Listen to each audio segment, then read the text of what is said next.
we should break the FBI into 94 pieces. Because they ought to be decentralized. Main justice appears to be the problem. The Washington field office appears to be the problem. We ought to put the FBI under the supervision of United States attorneys and judicial districts all over the country. And there are 94 of those. I wish we had said it that way. Nailed it. I mean, I don't mean to sound like an alarmist here, but I think it's safe to say the FBI has lost the trust of most of the American people. So let's discuss that. Joining me now, the man you just heard, member of the Committee on Homeland Security, North Carolina Congressman Dan Bishop. Sir, excellent commentary, and you make a phenomenal point about the individual controlled districts being left unto the states, like 10th Amendment style. The definition of fascism includes a heavy, centralized autocratic system. The irony is that people like you are called fascists for wanting to decentralize it. What is going on here, sir?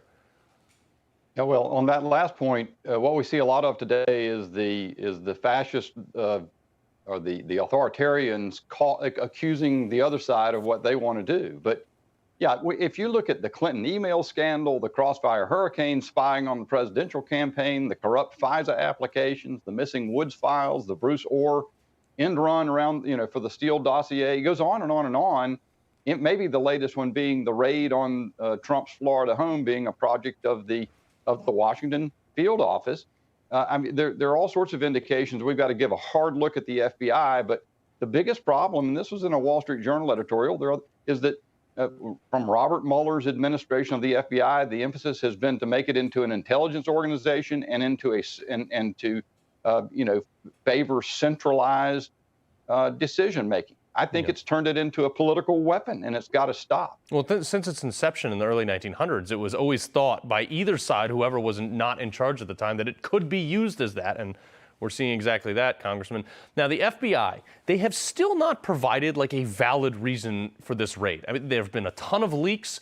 Ironically enough, the stuff that they said was super classified and couldn't be, had to be raided to retrieve. They then leaked it to the press. The FBI did.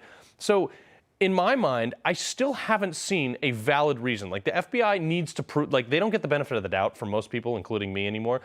Do you think that they owe the American people to be like, hey, folks, this is exactly what we went in for, and this is what we found? I think their arguments to date, as you suggest, are not sufficient. And the judge has recognized that in Florida, that they're simply showing something's got stamped top secret doesn't make it a classified document when the president was dealing with it. And they've tried to erect this. And I think the American people, I think with the American people's confidence to be restored is going to require a lot more than that. In the next Congress, we need, under a Republican majority, to have something like the Church Committee in the 70s and look hard at the FBI top to bottom. There are lots of problems. The unprecedented raid on the home of a former president of the United States is just the latest and most troubling. Yeah, no, it's great. And then they're investigating everybody near and dear to the president and everybody involved with him. I want to get to the top story of the week that is just baffling to me, the humanitarian crisis at Martha's Vineyard. Now, you tweeted, funny how it's only a humanitarian crisis when 50 migrants enter a wealthy liberal enclave.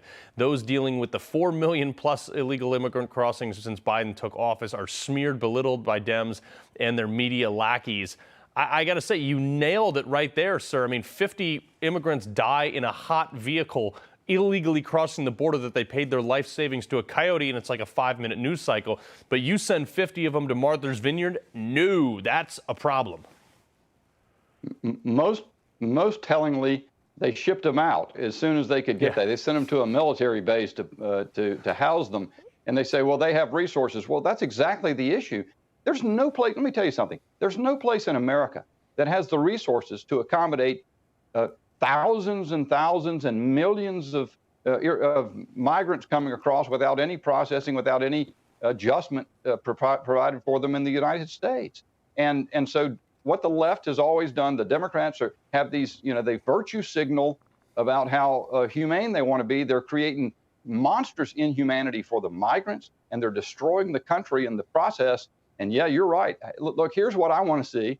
When it's not the first 50, but when Governor DeSantis does this 3 or 4 or 5 more times, what's going to happen then? They need to figure out how they're going to reallocate their housing on Martha's Vineyard. Right, well, but that's the problem is like, oh, we're a sanctuary. Do we have that sign that is up on a bunch of Martha's Vineyard? It's a poster, it's a yard sign that a bunch of people in Martha's Vineyard have up. And it is so unbelievable, the glaring hypocrisy. They say, come on in, we're a sanctuary city, until they actually have to be a sanctuary city, sir. That's right. And anything else, if when the Republicans are moving the migrants up there, they say that's human trafficking. But then they put them on buses and send them to a military base.